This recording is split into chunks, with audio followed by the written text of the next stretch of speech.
próximo domingo às 18 horas, tá bom? Agora abra a sua Bíblia aí, vamos caminhar para o texto dessa noite, vamos estudar um pouco mais a palavra de Deus. Abra a sua Bíblia no Evangelho de João, temos estudado esse Evangelho sistematicamente, João capítulo 38, versículos 18, de 38 a 40. João capítulo 18, versículos 38 até o verso 40. E a proposta dessa noite, nós queremos responder ao seguinte: como é que você se posiciona com a verdade? O que você faz diante da verdade? Qual é a sua postura? Qual é o seu posicionamento? Todos nós temos que ter um posicionamento frente à verdade. E você pode, ao final desse tempo juntos, responder, descobrir como é que você está se posicionando diante da verdade. A verdade central do texto dessa noite, vamos ver, leia o texto aí juntos, vamos fazer a leitura e ver qual é a verdade central. João 18, 38 diz: Pilatos perguntou, que é a verdade? Depois que disse isso, Pilatos saiu, voltou aos judeus e lhes disse: eu não acho nele crime algum. Segundo o costume de vocês, disse Pilatos, devo libertar um prisioneiro por ocasião da Páscoa. Vocês querem que eu solte o rei dos judeus? Então gritaram todos: não, este não, mas Barrabás. Ora, Barrabás era um salteador. E até aí o texto dessa noite, hoje, se Deus permitir, vamos concluir finalmente o capítulo 18 que temos visto. A verdade central que emana do texto é essa: quem se posiciona contra a verdade, no fim cairá em ruína. Pessoas que se manifestam contra a verdade, na hora de se posicionar contra a verdade, diante da verdade, se colocam contra ela, essas pessoas não têm um fim bom. Existe um desgastar da postura daqueles que se opõem à verdade, que resistem à verdade. De maneira que você hoje deve avaliar qual tem sido a sua postura diante da verdade que você tem acesso. O objetivo dessa noite é mostrar 3 posturas que são adotadas diante da verdade. 3 posturas que são amplamente difundidas e muito conhecidas, posturas que as pessoas comumente adotam quando se deparam com a verdade. Talvez você esteja perguntando, pastor, nós já olhamos esse texto, estamos talvez nele, acho que é a 3ª semana, que ainda continuamos nesse pequeno trecho, é porque existe muito conteúdo aqui e muitas vezes nós não conseguimos, num culto só, observar tudo que é necessário. Todos nós, ou vou pelo menos dizer que a maioria de nós, principalmente no Brasil, já teve acesso à verdade. Existem lugares em que a verdade não chegou. Quando falamos da verdade do Salvador. Qual é a sua postura quando você é colocado frente a frente? Todos nós, Cristo é um divisor de águas. Quando você se depara com a verdade de que você é pecador e de que Ele é Deus encarnado, e somente Ele, ouça a ênfase, somente pela fé nele é que o homem é salvo. Quando você se depara da verdade de que você é pecador, condenado ao inferno, e a salvação só está em Cristo, qual é a sua postura? Quando você descobre que só existe uma verdade, não muitas, qual é a sua postura? Todos nós temos que nos posicionar. E as pessoas que se posicionam contra a verdade, que dão as costas, que se ofendem com a verdade, por mais que durante um breve tempo elas pareçam estar bem, e às vezes, de fato, elas estão bem, saiba que no final, o final de pessoas que se posicionaram contra a verdade é um final de ruína, é trágico. Essas pessoas vão caminhando para algo pior. Elas podem desfrutar momentaneamente de certo conforto e tranquilidade, mas o final dessas pessoas é sempre um final trágico. Em que sentido? Se não apenas no sentido até nessa vida, certamente na vida posterior, que é a vida após a morte. O fim de pessoas que ficaram contra a verdade é um fim terrível. Então hoje você pode então perceber, eu vou mostrar 3 posturas que você se depara quando você fala da verdade. Se você já conhece a verdade e leva a verdade para o seu trabalho, leva a verdade para um amigo na universidade, na escola, quando você fala dessa verdade na sua casa, essas posturas, elas apresentam-se para você dessa forma. E talvez você nunca tinha identificado e percebido. Nesse texto de João, você vai identificar essas posturas e vai aprender então que são algo normal de acontecer. Infelizmente. Vamos aprender então quais são essas 3 posturas aí adotadas pelas pessoas diante da verdade. Muito bem, nós vimos aquela frase que foi dita por Pilatos em latim, né? Quid des veritas, ou seja, o que é a verdade, o que afinal de contas é essa verdade? E as pessoas normalmente perguntam, existe uma verdade? Se ela existe, quem escolhe o que é a verdade? Quem é que define? E algumas pessoas dizem, eu não quero a verdade, eu não quero, pelo menos eu não quero essa verdade que você me propõe. Eu tenho a minha, não preciso da sua. Versículo 38 diz assim, Pilatos perguntou, que é a verdade? Que pergunta mais intrigante. E depois disso, Pilatos saiu. Veja, existem inúmeras opiniões, mundo afora, e conceitos quanto à verdade.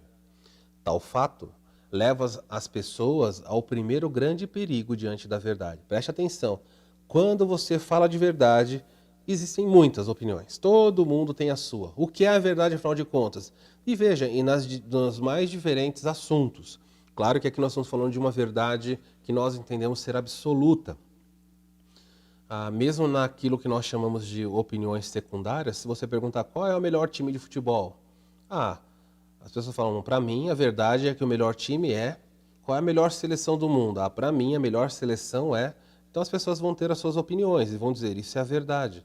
Quem foi o maior jogador de basquete, quem foi o melhor atleta, quem foi o melhor medalhista, todo mundo vai falar, para mim foi esse, o melhor boxeador. Todos têm conceitos, mas quando nós falamos de verdade absoluta, as pessoas também têm opiniões e conceitos. E tal fato, porque todo mundo tem o seu conceito e a sua opinião, isso leva as pessoas ao primeiro grande perigo diante da verdade. Qual é o primeiro grande perigo? O primeiro grande perigo, quando uma pessoa se depara com a verdade, é adotar a postura, ou é chamada postura agnóstica, ok? Postura agnóstica, tem um A e A mais. A postura agnóstica é algo perigoso. Então você vê nessa imagem, aí à esquerda, você vê diversas pessoas, cada uma defendendo um tipo de crença. O crescente aí dos muçulmanos, não é? Você tem a cruz do cristianismo, o judaísmo, você tem símbolos aí de movimentos esotéricos, budismo, hinduísmo e assim vai. Todo mundo tem a sua crença. E alguns pensam, então, se não dá para saber a verdade em questões de fé, todos podem ter a sua. E aqui, então, à direita, você vê inúmeras pessoas aí de mãos dadas dizendo, ok, você é índio, quer cultuar a árvore? Sem problema, é sua cultura. Afinal de contas, não dá para saber a verdadeira opinião sobre fé. Então você vai encontrar gente mexendo com bruxaria, vai encontrar gente no cristianismo, vai encontrar pessoas dentro do judaísmo ortodoxo, da igreja ortodoxa cristã russa, e assim vai. Você vai se deparar com xamãs, com todo tipo, pajé, cada um tem uma verdade. Sempre a resposta das pessoas é, não dá para chegar ao sério, não dá para ter uma posição fechada sobre o que é a verdade em questões de fé. Logo, cada um deve optar pela sua própria verdade. Então veja o que é uma postura agnóstica. Todos afirmam ter a verdade, logo não dá para realmente saber qual ela é. Já se deparou com isso? Quando você tenta apresentar a verdade para alguém, e a pessoa diz assim, olha, eu não quero discordar de você, mas quem está com a verdade? Olha, tem até mesmo dentro do movimento evangélico, você vai descobrir, é impressionante. No primeiro século, quando a igreja de Cristo começou, existia uma única igreja, única. chamada de Igreja Católica. Cuidado aí com a palavra que eu estou usando, a palavra católica, ela significa universal, é isso o sentido da palavra católica. Então existia uma única igreja universal, em todo o mundo uma única igreja, a Igreja Católica. Era apostólica também? Era apostólica, porque foi fundamentada sobre Cristo e os apóstolos. Mas a igreja verdadeira ela não era romana. Existia a igreja verdadeira em Roma. Mas a igreja católica apostólica, quando você chega na parte romana, o romanismo introduziu coisas aqui que fugiram da verdade. Então, durante muitos séculos, você vai ter só uma igreja, a igreja católica apostólica, e aí depois ela acaba se desvirtuando e vai para o romanismo. Os anos vão passar, e lá por volta do ano 1000, haverá um cisma, haverá uma briga, e a igreja católica apostólica do Ocidente, não é, vai se separar e vão surgir duas igrejas. A igreja católica apostólica do Oriente, a igreja copta, a igreja síria, as igrejas da região oriental do mundo, da Ásia, e você vai ter uma igreja da região ocidental, que é a igreja romana. Isso por volta do ano 1000, 1000 e pouquinho. Quando chega 500 anos depois, na época de Lutero, haverá a reforma protestante. A reforma protestante vai separar novamente um grupo dentro da igreja. Então você agora vai ter 3 igrejas. Católica Apostólica Romana Ocidental, você vai ter a Católica Ortodoxa Oriental e você vai ter os protestantes. 3 grupos. E depois de Lutero, depois que Lutero separou então a igreja, vão surgir várias denominações, vão surgir cerca de 33 mil denominações. Aí você pergunta para alguém hoje e fala assim, olha, a verdade é essa. A pessoa fala assim, você é louco? Quem está com a verdade? Onde está a verdade? Ela está nos batistas, nos presbiterianos, nos luteranos, está na Universal no Reino de Deus, mundial. Onde ela está? Em que denominação? Ela está nas vertentes neopentecostais, nas pentecostais, na ortodoxa? Ela está nas reformadas? Onde ela está? Então há tantas vozes, há tanta gente gritando, ei, vem, eu tenho a verdade, que as pessoas começam a olhar. Em questões de fé, vamos discutir mais. Tanto que você já ouviu o seguinte provérbios, né? No Brasil não se discute política, futebol e religião. Ok. Normalmente essas 3 coisas dizem para você não discutir. Política e futebol, não adianta ficar discutindo com a pessoa política. Ela tem o direito de ter a opinião dela. Afinal de contas, se ela tiver uma opinião diferente da minha, isso não vai mudar a eternidade dela. Pode mudar o presente dela e o meu. Futebol, discutir, brigar por causa de futebol, também é uma tolice tremenda. Nada disso vai ser importante, realmente de valor eterno. Mas religião deveria ser discutido todos os dias, deveria ter uma matéria nas escolas desde pequenininho, ensinando religião, para que as pessoas pudessem refletir sobre o destino eterno. E como hoje existem inúmeras vozes, muitas, proclamando a pretensa verdade, embora muitas anunciem a mentira, e poucas a verdade, o mundo está confuso. Então as pessoas dizem, eu não sei mais quem ouvir. Eu escuto quem? Os mormons, os testemunhas de Jeová, os adventistas, os evangélicos? Quem eu escuto? Quem está com a verdade? Porque todo mundo diz ter a verdade. E isso levou a humanidade a uma posição agnóstica, a uma posição de adotar uma suspeita a respeito do que, afinal de contas, é essa verdade. Vamos tentar entender um pouquinho mais sobre isso. Quando nós falamos de posição agnóstica, o agnosticismo, cuidado aí para que você não confunda os termos. Quando nós usamos termos assim, agnosticismo, cuidado, porque existem essas 3 aí, ó, o gnosticismo, o ateísmo e o agnosticismo. Então aí rapidamente, não tenho tempo de explorar. Na verdade eu até tinha feito um trabalho muito mais extenso, mas depois, conversando com a minha esposa, nós vimos que estava muito professoral, muito técnico, ia ficar muito extenso para vocês. Eu queria mostrar o que cada um deles pensa. Mas não vou fazer isso então, vou fazer um pequeno resumo para que você entenda. Cuidado quando nós falamos de pessoas que adotam uma postura agnóstica diante da verdade. Não confunda o gnosticismo, o ateísmo e o agnosticismo. Olha só, o gnosticismo, o que os gnósticos propõem? Os gnósticos eram dualistas religiosos. Eles consideravam que a matéria é má e o espírito bom, e que a salvação é alcançada por meio do conhecimento esotérico, ou então a palavra grega conhecimento é a palavra gnosis, ok? Então, para os gnósticos, eles entendiam assim, olha, toda a humanidade é dividida em duas realidades. A realidade espiritual, que é muito boa, que foi feita por um Deus bom, e a realidade material, a matéria, o corpo, tudo que pode ser tocado foi feito por um outro Deus, então a matéria é má. Foi um demônio, chamado Demiurgo, que fez isso. Então tudo que é matéria, o corpo é perverso, é horrível. Então os gnósticos diziam, pode destruir o corpo, porque quanto mais você judiar do seu corpo, quanto mais você entregar o seu corpo à devassidão, melhor ou a sua alma ficará. Ela será higienizada, purificada através dessas coisas.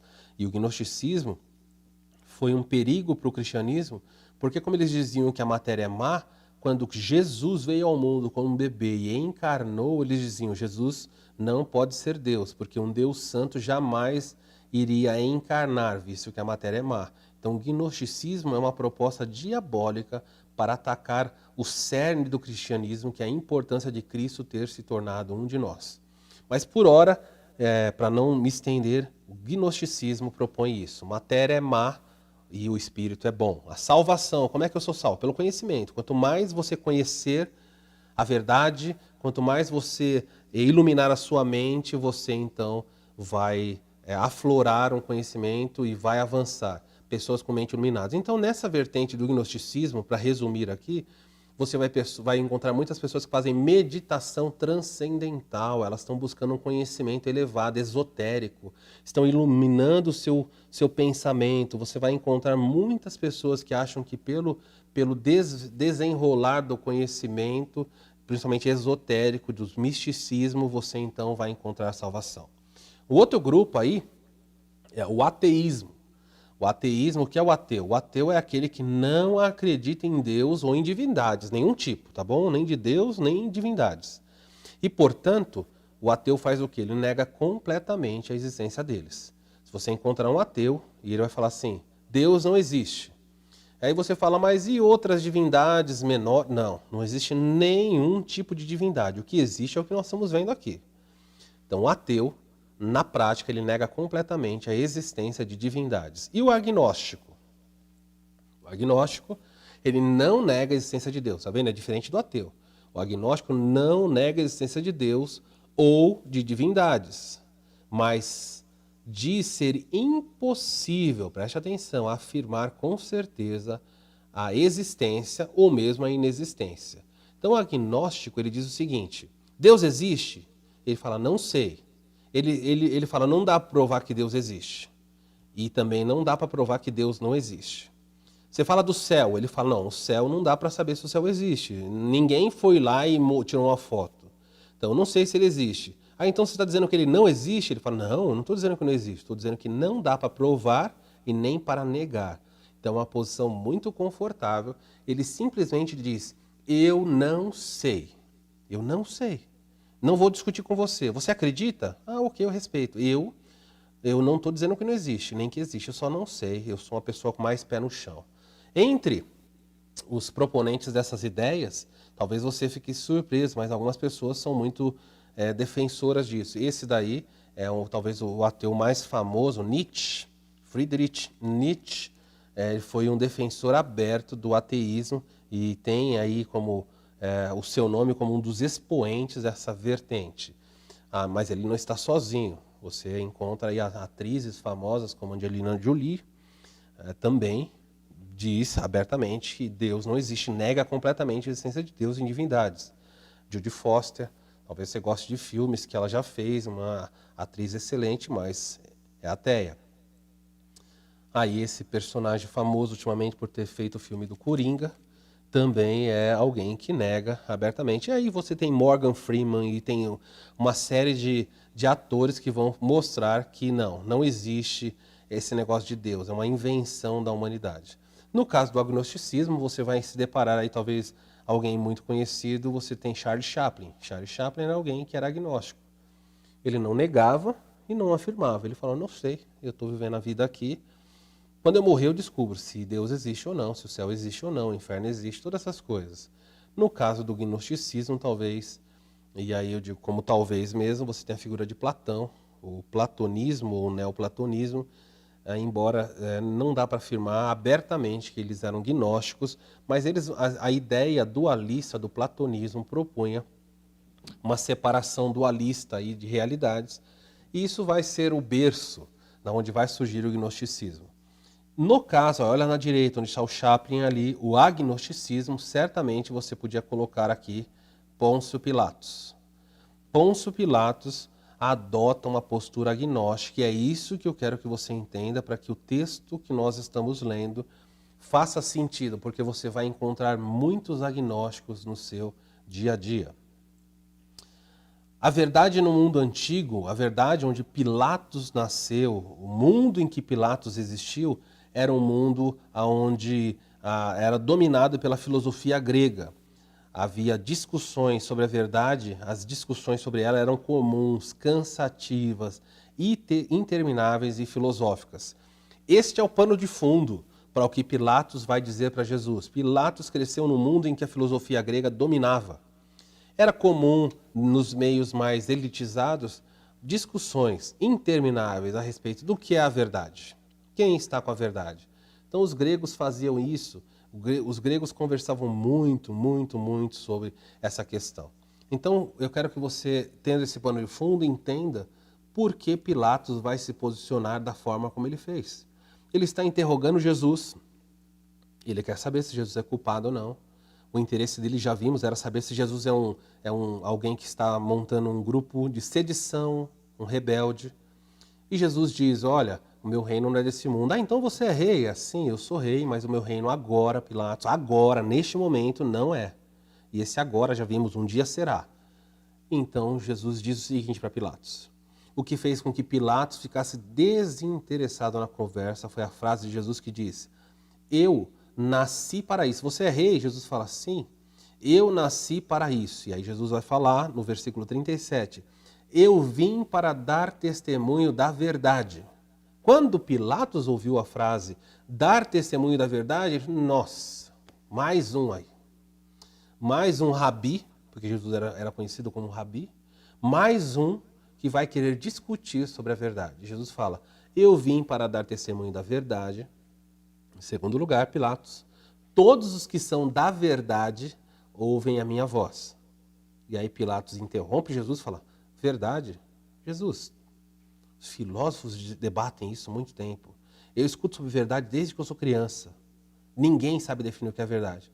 E aí ele então joga a sua frase. O que é a verdade, afinal de contas? E dá as costas para Jesus. Como se dissesse assim, olha, essa discussãozinha sua, essas palavras suas não vão chegar a nada. Eu só quero saber se você é rei, se você é um militante, um rebelde. Sobre a verdade, eu não tenho nada para discutir com você, porque nem os filósofos se entendem. Você vai querer falar sobre a verdade? Você tem a sua. Em outras palavras, Jesus, não me importa a sua verdade. Por quê? Não dá para saber o que é a verdade. Por isso Pilatos diz, verdade? O que é ela, Jesus? O que é a verdade? Ninguém sabe. A posição de Pilatos é uma posição completamente agnóstica. Ele não quis falar, não, Jesus, verdade, você quer falar sobre verdade? Então, peraí, eu vou dizer o que é verdade. A verdade é isso. Ele simplesmente faz uma pergunta não para querer saber a resposta, mas só para fazer Jesus se calar, dizendo, verdade? O que é a verdade? Quem é que sabe o que é a verdade? E ele dá as costas e ele sai dessa sala. Preste atenção, então, vamos entender um pouquinho aí. Quando nós falamos disso, nós olhamos a respeito dessa postura de Pilatos. Depois que ele questiona Jesus sobre a verdade, ele sai da sala para conversar com os judeus. Certamente no seu dia a dia, você já tentou falar de Cristo para alguém. Eu acredito que todos os crentes deveriam ter muitas experiências disso, mas você certamente já tentou falar de Jesus para alguém.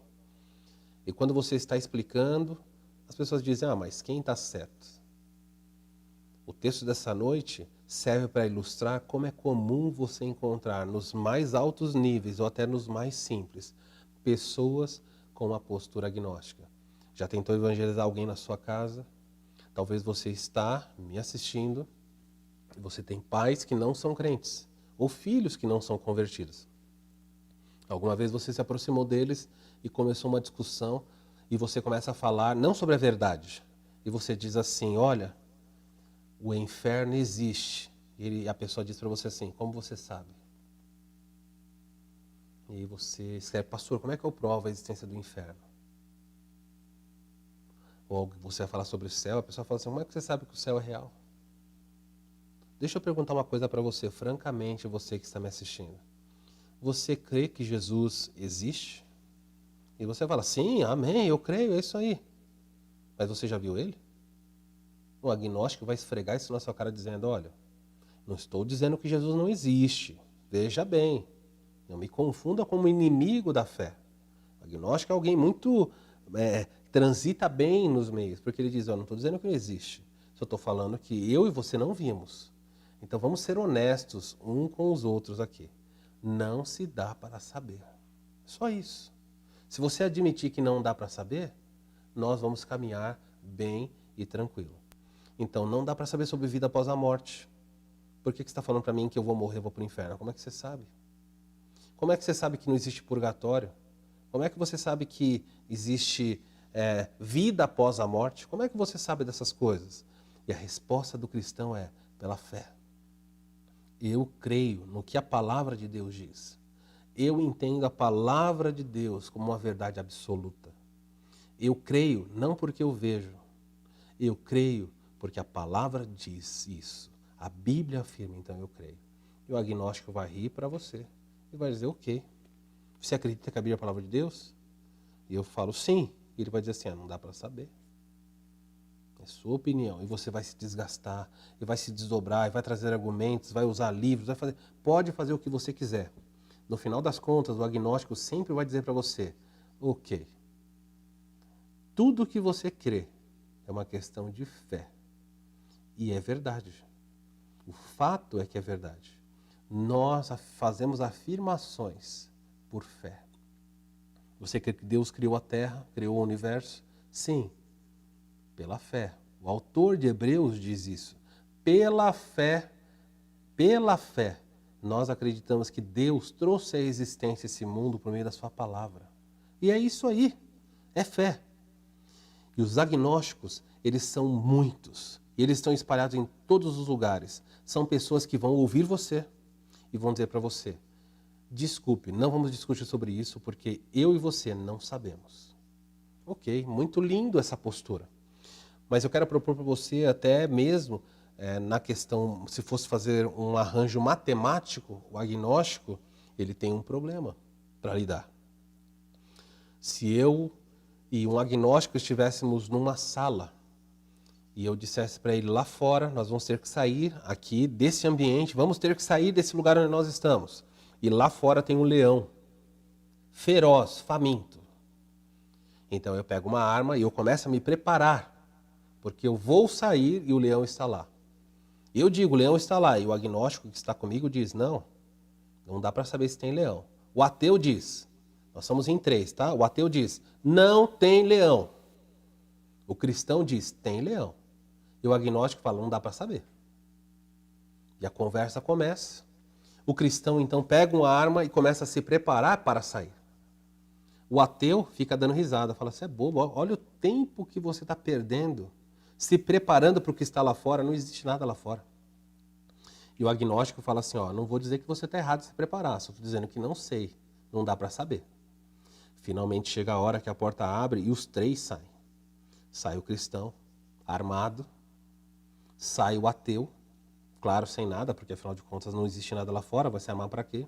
E sai o agnóstico atrás dos 2 olhando, fala, e aí, tem ou não tem? E quando a porta se fecha e os 3 estão lá fora, finalmente o leão aparece. Pergunta a você. Vamos por partes, em primeiro lugar. Os 3 saíram. Se por acaso, se numa hipótese, chega lá fora não tem leão, o que acontece com o agnóstico, que disse que não sabia? Não acontece nada. Não tinha leão. O que acontece com o ateu? Não acontece nada. Não tem leão. E o que acontece com o cristão que está armado? não acontece nada, porque não tem leão. Caso o cristão esteja errado, o mesmo acontece com os três. Nada, porque não existe o perigo. Mas se eles saírem e lá fora existir de fato um leão faminto, o que acontece com o ateu? Ele corre. O que acontece com o agnóstico? Ele fala, será que esse leão é feroz? Será que dá para saber? Antes mesmo que ele saiba, ele é devorado. Ele sempre está na dúvida. E o que acontece com o cristão? Nada, ele estava preparado. Então veja, matematicamente, se você pode entender pelo menos um argumento lógico como esse, o cristão se dá bem de todos os jeitos. Se quando a vida terminar não existir inferno, nos demos bem. Se existir inferno, nos demos bem de novo. Estamos garantidos. O cristão está 100% garantido. Não há perigo na vida cristã. A certeza, a paz. Eu sei que Deus existe. Eu sei que o inferno é real. E que há uma condenação pairando sobre os inimigos da verdade. Seja você um ateu, ou um agnóstico, ou até mesmo um gnóstico, saiba que se você se opuser à verdade que é ensinada pela palavra de Deus, no final haverá ruína para você. Pilatos é o exemplo de pessoas que você se depara todos os dias. Muitos agnósticos estão aí. Não fica se desesperando porque as pessoas questionam você. Tenha a sua fé, a fé na verdade, e caminhe. O texto caminha dizendo, depois disso, depois que Pilatos falou, a postura agnóstica de Pilatos foi, o que é a verdade? Ou seja, não dá para saber. Depois que ele disse isso, Pilatos saiu e voltou aos judeus. E lhes disse, eu não acho nele crime algum. Presta muita bem atenção, porque agora Pilatos está fazendo uma afirmação verídica. Pilatos descobriu uma verdade. Em tudo isso, Pilatos diz, olha, deixa Jesus lá dentro e sai. E Pilatos vai pronunciar uma verdade. Mesmo pessoas que têm as suas dúvidas, elas conseguem chegar a algumas verdades. Pilatos diz para as pessoas, este homem é inocente. Eu sei, eu não achei culpa nenhuma nele. E João está fazendo esse registro para que todo leitor, lembra que o objetivo dele é provar que Jesus é Deus, que é o Cordeiro de Deus, aquele que foi enviado em santidade e não tinha pecado. O governador, o juiz romano olhou e falou, ele não tem pecado algum. Para que o leitor saiba, este homem é inocente. Ele vai morrer, mas é preciso que você hoje saiba, Cristo morreu sendo santo. Cristo morreu não tendo culpa alguma. Todas as pessoas que olharam para ele perceberam, esse homem não tem culpa nem pecado. Muito bem, caminhando aí no texto.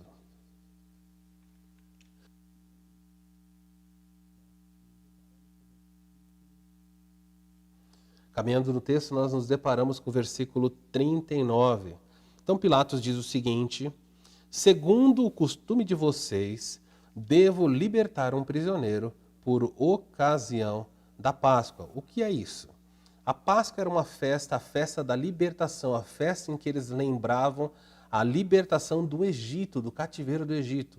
Não era uma obrigação romana, mas os judeus, chegava na época de Páscoa, os líderes, as autoridades dos judeus iam até o governador romano e diziam, olha, nós vamos celebrar a festa da libertação.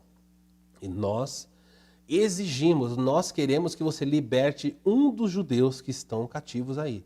Tinham muitos judeus presos nos cárceres romanos. E Pilatos sempre atendia ao pedido deles e libertava um judeu que estava preso, não importa o que esse judeu tivesse feito, segundo a tradição deles lá, a pedido das autoridades.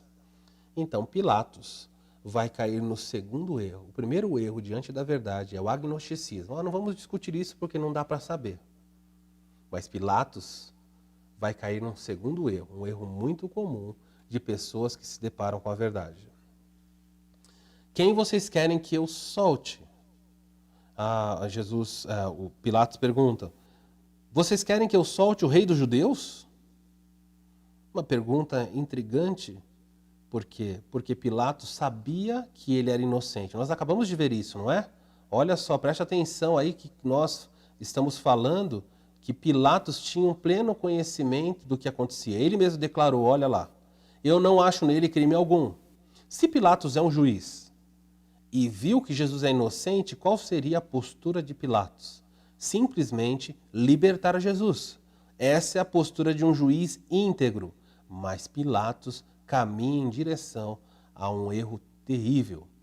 E ele vai mostrar para nós, olha qual é a segunda postura diante da verdade.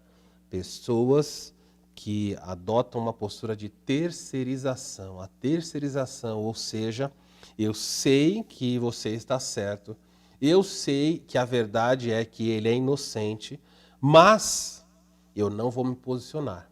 Eu vou fazer o seguinte, eu vou transferir para outra pessoa essa responsabilidade. Assim, caso alguém me acuse diante do império, eu vou dizer que foi o pedido dos judeus, que era uma tradição os governadores soltarem, então eles pediram Jesus e eu soltei. Pilatos está procurando dar um jeitinho para libertar Jesus. Pilatos quer libertar Jesus, o texto vai mostrar isso para nós. Só que Pilatos, diante da verdade de que ele era inocente, se deparou com uma coisa absoluta. Eu não vejo crime nele algum. Então, Pilatos, por que você não solta? Sabe o que é? É que eu preciso agradar pessoas. E para agradar as pessoas, eu então vou tentar terceirizar. Eu vou fazer de um jeito, eu vou acomodar as coisas de tal maneira que seja um pedido dos judeus. Quando os judeus pedirem para que eu solte Jesus, eu vou soltar. E quando me questionarem, eu vou dizer, não fui eu que queria soltar, foi eles. Eu fiz tudo por causa deles. Isso é chamado terceirização de responsabilidade. Muitas pessoas agem assim quando você evangeliza essas pessoas, você fala de Cristo, você fala do pecado, fala do juízo que vem à frente e você pergunta, você quer aceitar Jesus? Impressionante como algumas pessoas olham e falam assim, olha, eu até queria. E você fica olhando, mas por que você não faz? Sabe o que é? É que se eu aceitar Jesus, eu acho que eu vou perder meu emprego. Porque eu trabalho num lugar em que o dono lá ele tem uma outra crença, uma outra convicção. Eu trabalho em tal lugar que não vai se harmonizar com o cristianismo. Então, assim, me dá um tempo, eu vou conversar, deixa eu ver como eu acomodo a situação e depois eu me posiciono. Há pessoas, há jovens que dizem assim, olha, eu até quero aceitar Jesus, mas eu vou perguntar para meus pais se eles deixam. Vou perguntar para minha mãe, eu estou querendo aceitar Jesus. E olha, por mais que você ache que isso está longe da sua realidade, no Brasil isso é muito comum. Há pessoas que não se posicionam ao lado da fé, da verdade, descobriram a verdade, mas não se posicionam porque falam assim, nossa, minha família tem uma tradição longa nessa ou naquela religião. Quem sou eu agora? Olha, durante 10 gerações a minha família creu nisso, ensinou isso. Se eu aceitar a Jesus, eu vou matar a minha avó, a minha bisavó, a minha tataravó, de desgosto. Olha, há pessoas que são ameaçadas por parentes dizendo assim, olha, se você se converter. Olha, eu prefiro há pais, há avós que dizem para os seus netos, para os seus filhos o seguinte, eu prefiro que você morra do que ver você convertido. E por causa dessa pressão, muitas pessoas terceirizam dizendo o seguinte, olha, pastor, olha você que está me evangelizando, neste momento eu não vou tomar essa decisão não. Eu vou conversar um pouco com algumas pessoas da minha casa, vou ver lá e depois eu tomo essa decisão. Eu sou esposa, para eu tomar essa decisão é uma decisão muito radical, eu vou me converter. Olha, eu ia com meu marido, nós íamos para festa, para boate, fazíamos um monte de coisa juntos. Se eu agora descobrir que isso é errado e que a verdade de Cristo pode me libertar não só do inferno, mas até mesmo dos hábitos equivocados da minha vida, se eu fizer isso, meu casamento vai ruir. Então sabe o que é? Eu não me posiciono na verdade porque meu casamento vai ser prejudicado. Eu não posso tomar essa decisão porque meu pai não gosta, meu marido não aprova, minha esposa não aprova, meus avós. Está cheio de pessoas terceirizando. Pilatos disse, este homem não tem culpa alguma, mas não toma decisão. E pergunta, vocês querem que eu solte? Quem vocês querem? E eu faria a vontade de vocês. Eu quero agradar vocês. Eu sei que vocês vão pedir sobre Jesus. Então, olha, o jeito como eu estou lidando com a situação, eu sou tão hábil que eu estou acomodando de um jeito que vocês vão decidir por algo E no final, o que vocês vão decidir é a minha vontade. E eu vou ficar bem com os judeus e eu vou ficar bem com o Império Romano. É você alguém que terceiriza também? Se terceiriza as suas posturas quando você está diante da verdade? Você culpa outras pessoas por dizer não à verdade? Você se desculpa diante da verdade, culpando outros, dizendo que você não pode, dizendo que não é o momento, que agora não dá? Deixa eu dizer para você que nada disso adianta. A Bíblia diz que ninguém pode servir a Cristo se amar pai, mãe, marido, esposa, filhos, qualquer uma pessoa além ou acima dele. A fé cristã exige sacrifícios. A verdade, ela quer ser testada, ela não tem medo. Muitas pessoas perderam a vida por causa da verdade. Mas aqui no Brasil, ser crente é status. Os nossos irmãos do passado foram queimados e torturados pela fé. Os crentes da atualidade não suportam nem cara feia. Se alguém olhar com uma carinha mais enfesada para você, a pessoa fica, ai Senhor, estou sendo perseguido. Que perseguição fajuta é essa? Que medo é esse de se posicionar? Medo de andar como um cristão de fato. Medo de se colocar ao lado da verdade e dizer, esta é a verdade. A verdade não se curva, não importa se uma multidão diz que a mentira é o certo. A verdade fica em pé sozinha. A verdade vai te colocar em crise no seu casamento, a verdade vai colocar você em crise no seu trabalho. Mas que importa, essa é a verdade. Ou você abraça a verdade, ou você adota uma dessas posturas. A postura agnóstica de falar, não sei, não vamos discutir não, deixa esse assunto para depois. É um assunto muito complexo. Olha, há muitas igrejas, ninguém sabe o que é verdade, então fica com a sua, eu fico com a minha. Isso é mentira, a verdade é uma só e absoluta. Em segundo lugar, você tem que se posicionar. Não dê desculpa, não terceirize, não haja como Pilatos. Pilatos vai tanto terceirizar, vai ter uma atitude tão covarde que em outros textos aqui do Evangelho, Pilatos vai pegar a conhecida imagem de que ele pega a água e lava as mãos e fala, eu sou inocente do sangue deste homem. O que ele está fazendo quando ele lavou as mãos? E na frente de todo mundo falou, olha, esse homem é inocente, eu sei, essa é a verdade. Mas eu não vou me posicionar do lado da verdade, eu vou me posicionar contra ela. Eu sei o que eu tenho que fazer, mas não vou fazer. Pegue a água lá. Ele lava as mãos e diz para os judeus, a culpa é de vocês. O que Pilatos está fazendo? Eu sou inocente. Esse sangue deste homem recai sobre vocês. Ele está terceirizando, ele terceiriza nesse texto de hoje a decisão e depois ele vai terceirizar a culpa. Diz a história. Agora é só uma tradição, não temos como comprovar. Diz a história que Pilatos, depois que lavou as mãos, dizendo que era inocente do sangue de Cristo, e Jesus foi crucificado, diz a história que Pilatos desenvolveu algum tipo de toque, algum tipo de tique, se você preferir assim. Ele era um homem que lavava as mãos insistentemente, ele sempre achava que as suas mãos estavam sujas. Há pessoas, há comentaristas que dizem que na vida desse homem algo se transformou. Então ele fazia uma coisa e já queria lavar as mãos. Ele nunca mais teve a sensação de que suas mãos estavam limpas, porque de fato elas não estavam. O sangue de Cristo estava nas mãos dele. O pedido foi dos judeus, mas o sangue de Jesus está nas mãos de Pilatos. E água não é capaz de lavar a consciência. É você alguém que terceiriza? Deixa eu dizer para você, talvez você vai desenvolver os seus toques. Talvez você está fugindo da verdade e você cria uma vida toda esquisita, cheia de posturas estranhas. As pessoas não entendem por que você tem essa postura. Mas essa postura é porque você está encobrindo mentira, maldade.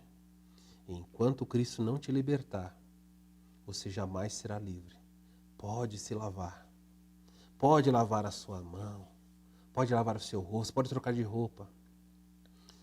A sujeira do coração não é tirada dessa forma. Há pessoas que não dormem.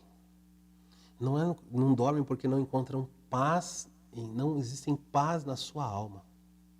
Então elas vão tomar remédios. Pode tomar quantos remédios quiser. O remédio não vai lavar o coração de pessoas como Pilatos, corações como o seu. Ah, eu não consigo, eu tenho medo. Há temores na sua vida que nunca sumirão.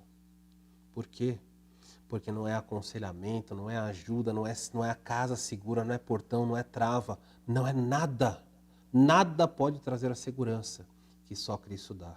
E enquanto você não se posicionar com a verdade, você não apenas vai ter também nas suas mãos o sangue de Cristo, porque Deus vai considerar você culpado, mas a culpa não estará sobre as suas mãos, estará sobre o seu ser por completo. E um dia, Deus cobrará o sangue de Cristo de você, porque você ouviu a verdade e decidiu se posicionar contra ela. Não terceirize e não diga que não dá para saber. Você é indesculpável diante do texto dessa noite. O texto vai caminhar dizendo mais. Primeira postura, a postura agnóstica, não dá para saber. A segunda é a postura de terceirizar. Olha, eu sei que ele é inocente. O que vocês querem que eu faça? Vocês querem que eu solte o rei dos judeus? E então nós nos deparamos com algumas coisas interessantes. Muitos fogem da verdade e escolhem outros para receber a culpa. Foi o caso que eu falei aqui de Pilatos. A culpa é de vocês, hein? Eu vou matar esse inocente, vou açoitá-lo, mas a culpa é de vocês. Não vai funcionar com você, não funcionou com Pilatos e também não irá funcionar com você. Existe uma terceira postura. A terceira postura diante da verdade é a postura da cegueira. A postura de uma completa e total cegueira. Veja que há um agravamento gradual no que Pilatos vai fazendo. Pilatos diz, não dá para saber qual é a verdade, mas quando ele sai, ele afirma uma verdade. Este homem é inocente.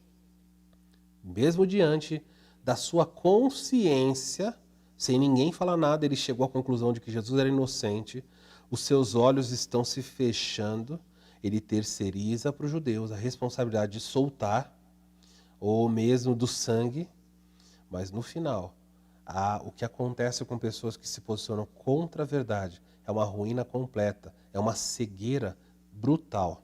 E essa cegueira é algo que pode ser visto em diferentes partes. Veja, o versículo 39 diz, vocês querem que eu solte o rei dos judeus? Então gritaram todos. Se grifa na sua Bíblia a palavra todos. Todos os que estavam presentes ali, os líderes dos judeus, não só os líderes, mas também outras autoridades ali presentes, elas começaram a gritar. E também as pessoas do povo. Muitas pessoas que estavam ali comuns do povo começaram a gritar, nós não queremos que você solte esse. Pelo contrário, nós queremos que seja solto Barrabás. Agora preste atenção, porque João ele vai trazer detalhes para nós que muitas vezes não passam desapercebidos. Quando você ler a Escritura, lembre-se que os textos foram colocados, ou as palavras foram movidas pelo Espírito Santo, não por acaso. Elas foram movidas para trazer sobre o leitor um impacto. Então veja, eu vou tentar mostrar para vocês um pouquinho disso. Vamos ver, aí o texto fala que, eu marquei embaixo alguns desses versículos, não é, que você deve observar. Você vai ver aí Marcos capítulo 15, versículo 17. Marcos 15, versículo 7. Olha o que diz Marcos 15, versículo 7. Ora, por ocasião da festa, era costume soltar ao povo um dos presos.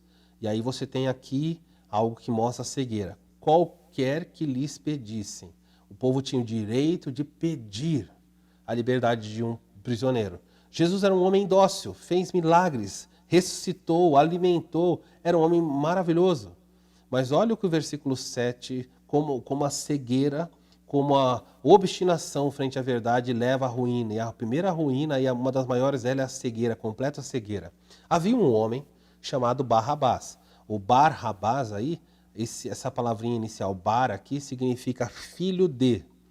Ok? Quando você fala, Jesus fala, este é Simão Bar Jonas. Bar é filho. Então havia um homem chamado de Bar, filho de Rabás. Esse é o nome desse homem aí. Filho de Rabás. Preso, Barrabás estava preso com amotinadores. Na versão do meio você tem a ideia o que é um amotinador aqui, ó, um revolucionário. E o texto fala, os quais em um tumulto haviam cometido homicídio. Gente, olha a versão do meio aqui, a NVT. Um dos prisioneiros era Barrabás, um revolucionário que havia cometido assassinato durante uma revolta. Os textos estão apontando para a postura, para a conduta, para o coração de quem era Barrabás. Barrabás era um revolucionário, Barrabás era tudo que Pilatos não queria que estivesse solto. Mas a cegueira, a postura terrível de Pilatos frente à verdade, vai colocar nas ruas um assassino de romanos. E anos depois, Pilatos vai se complicar por causa dessas escolhas. Ele vai libertar um homem terrível, um revolucionário, alguém que era um sedicioso, alguém que era um rebelde, que ajuntava pessoas para produzir rebelião. Aqui na versão da direita, a NVI fala assim, havia cometido assassinato durante uma rebelião. Então era um homem já envolvido com o crime. Esse é um fato. E nós vemos aqui claramente que ao invés de pedirem para que soltem o príncipe da paz, eles então clamaram para que fosse solto um homem perverso. Ao invés de clamarem para que fosse solto um homem santo, eles pediram a liberdade de um homem sujo, um homem perigoso. Isso é o que acontece com pessoas que posicionam contra a verdade. Elas começam a fazer escolhas terríveis. E essas escolhas, elas têm impacto na vida. Assim acontece com as pessoas que hoje tomam uma posição contra o Senhor. Se você é alguém que se posiciona contra a verdade, dando desculpas agnósticas, terceirizando a culpa, a ruína que cairá sobre a sua vida, e talvez já esteja, é que você se torna incapaz de ver o erro com nitidez. E você se afunda numa terrível situação desesperadora. Como escolher algo tão ruim? Como escolher algo tão ruim diante de algo tão bom? Quando você rejeita a sua fé. Quando você rejeita, não a sua fé, mas quando você rejeita a fé em Cristo. Não é que você fica neutro. A pessoa diz assim, eu não aceitei Jesus, mas eu sou uma boa pessoa. Deixa eu dizer para você que você está se iludindo, você é um cego, você é uma cega. Pessoas que dizem não à verdade de Cristo começam a andar em cegueira terrível. Há pessoas que não acreditam no Salvador que morreu na cruz, mas colocam a sua esperança nos cristais. Nada contra cristais decorativos numa casa, mas se na sua casa você tem aqueles cristais para energizar o lugar, saiba que você faz isso porque você é cego. Você está em trevas. Se você é alguém que olha para as estrelas para definir o seu futuro, pastor, eu não olho para estrelas. Há muitas pessoas que você conhece, espero que você não faça isso, mas há pessoas que leem horóscopo. Que horóscopo? Horóscopo é olhar para as estrelas, como eles dizem, o zodíaco, e os nomes, os termos que eles vão inventando, e falar, olha, essa pessoa nasceu nesse mês. Quando essa pessoa nasceu nesse mês, as estrelas ali, que estavam regendo aquele momento, formavam um escorpião, formava isso, formava aquilo. Então essa pessoa nasceu aqui, é escorpião, com ascendente não sei o que e tal. Pessoas que acreditam em horóscopo são cegas. São pessoas que se voltaram contra a verdade, por isso andam na cegueira. Quando você rejeita a verdade de Cristo, a salvação que há em Cristo, a salvação que mostra que você é pecador e há perdão nele, você também se torna cego nas questões morais. Para você é irrelevante a fidelidade no casamento. Tanto faz se você é homem ou mulher, há pessoas que são sujas, são porcas moralmente falando. Aí você pergunta, por quê? Cegueira. A cegueira é tamanha que a pessoa não consegue mais encontrar um caminho para sair. Ela se acostumou com as trevas. A cegueira é tamanha que homens se deitam com homens, mulheres se deitam com mulheres. O que é isso? Fazendo algo, como a Bíblia diz em Romanos capítulo 1, contrário à natureza. E por agirem contrário à natureza, demonstram como estão cegos, cegados. Hoje os seus filhos, os meus, vão para a escola e os professores já começam a construir em livros. Eu peguei livros de uma das minhas filhas, tinha um livro falando sobre a formação de famílias, a estrutura familiar. E a estrutura familiar comum, qualquer pessoa é capaz de entender isso, um homem e uma mulher unidos pelo casamento, em exclusividade, vão gerar filhos. Mas lá no livrinho, na revistinha, no livro da escola, tinha lá, olha, não tem nenhum problema de existir papai, papai e filhos, mamãe, mamãe e filhos. Existe um papai, duas mamães e filhos. Por que a literatura acadêmica para crianças pequenas já está saindo com isso? Porque ao se posicionar contra a verdade, essas pessoas entram em ruína, e a ruína é cegueira. E talvez dentro da sua casa há muita porcaria, muito lixo, fruto de cegueira. Até quando? Há pessoas que rejeitam Cristo e se afundam na embriaguez. Há pessoas que rejeitam a Cristo e caminham para as drogas. A cegueira se manifesta de muitas formas. E não importa quantas pessoas alertem, quanto você se esforça. Você diz, não faça isso. Olha, você já disse para alguém assim, você não está vendo o que você está fazendo com a sua vida? Você usou o termo, você não está vendo? E às vezes a pessoa faz assim com a cabeça, balança, mas o fato é que ela não está vendo, ela é cega. Ela não consegue mais analisar, ela não consegue mais contemplar a própria maldade. E como ela chegou nesse estado? Rebelião contra a verdade. Cuidado.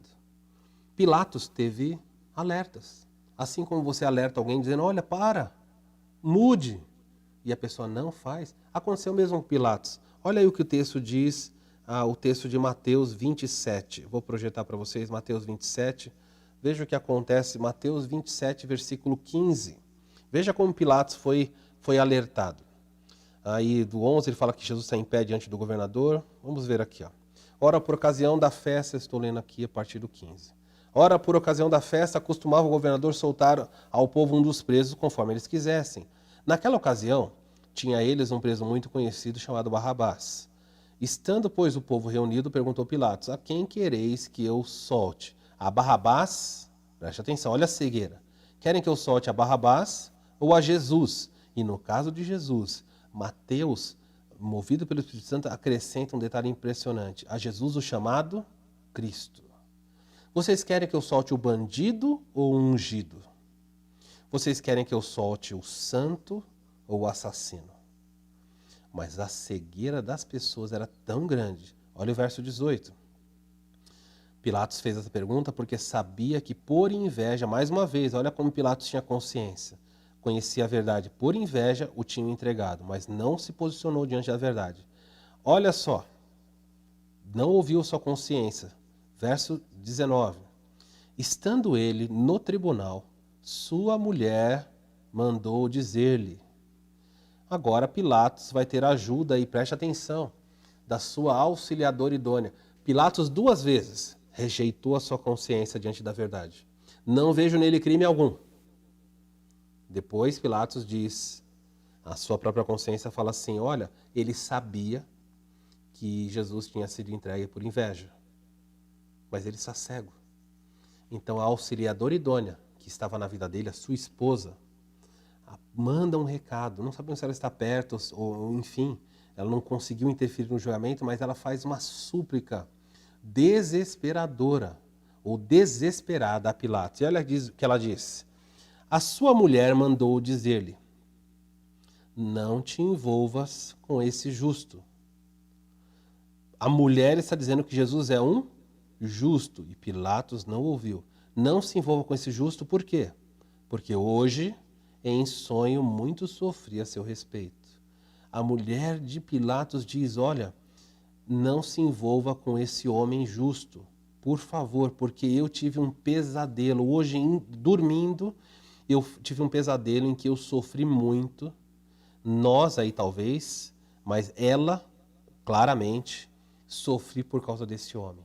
Há alertas aqui que estão sendo dados, mas a cegueira de Pilatos é muito maior do que a sua consciência.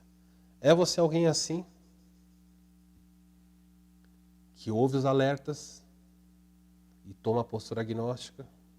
É alguém que ouve a verdade e terceiriza a responsabilidade?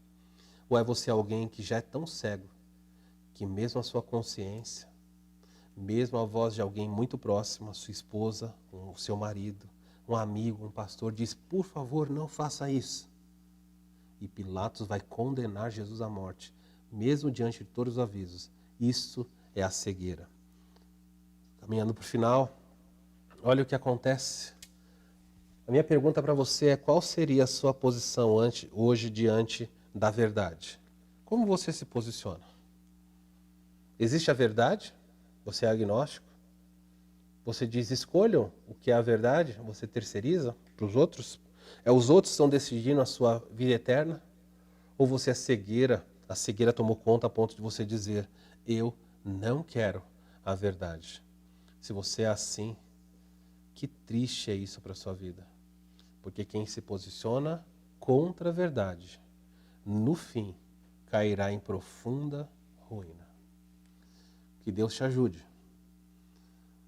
Talvez ao terminarmos esse tempo, você esteja perguntando, mas pastor, nós falamos tanto sobre verdade, há muitas verdades, como eu posso saber, de maneira simples e direta, objetiva, o que é a verdade?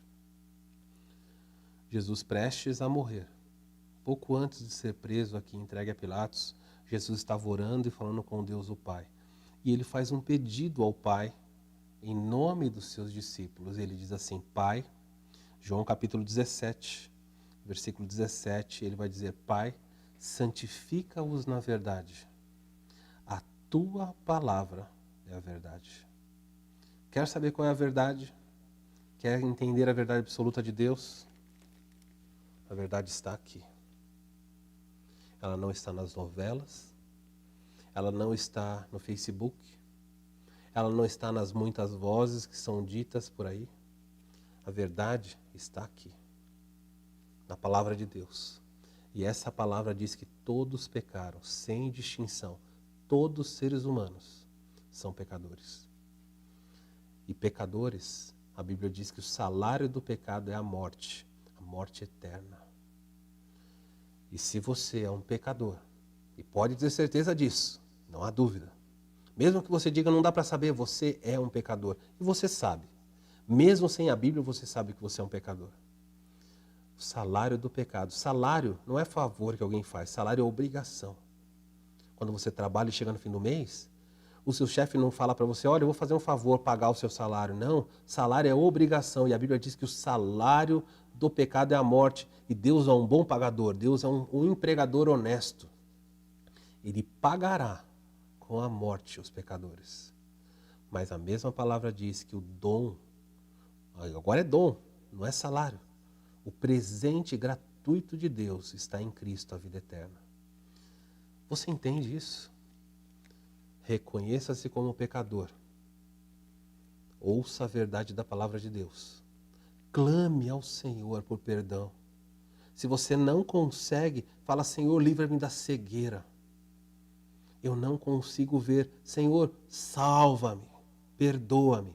E se isso acontecer na sua vida, certamente você não terminará os seus dias em ruína.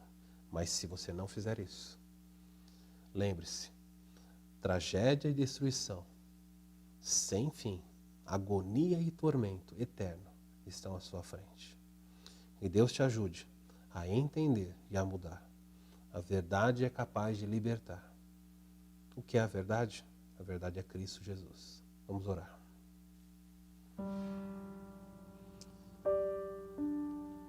Pai, nós não estamos aqui para fazer questões filosóficas, debater horas e horas sobre o que é a verdade. A verdade é muito simples. A verdade é que somos pecadores, todos nós.